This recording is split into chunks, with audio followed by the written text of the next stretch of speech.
හරි.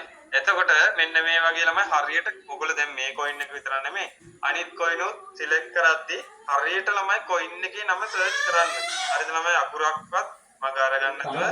මොකද නිකන් හරි අකුරක් මග ඇරුණා. හරිද? ඔයගොල්ලන්ට coin search වෙන්න පුළුවන්. නැහැදිද? ඒකෙන්ද හරියට මේ නම මෙතන type කරගන්න. ඊට පස්සේ මෙන්න මෙතනින් ළමයි මේ BTC USDT කියලා එන ගොඩක් ಜಾති තියෙනවා නේද මේ?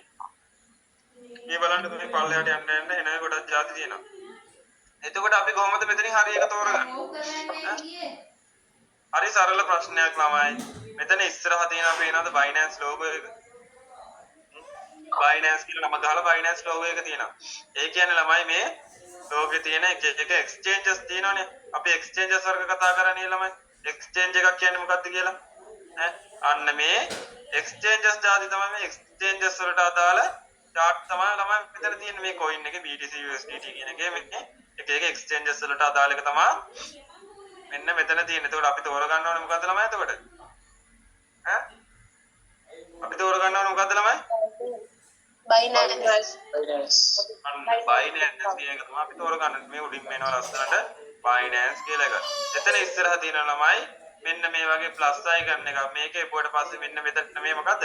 දකුණු අත පැත්තට අපේ coin එක ඇඩ් වෙනවා. බලන්න ළමයි. හරිද? මෙන්න මෙතන ප්ලස් අයිකන් එක ක්ලික් කරාට පස්සේ දැක්කද? අපේ coin එක මෙන්න මෙතෙන්ට ඇඩ් වෙනවා. දැක්කද ළමයි? මෙන්න මෙතෙන්ට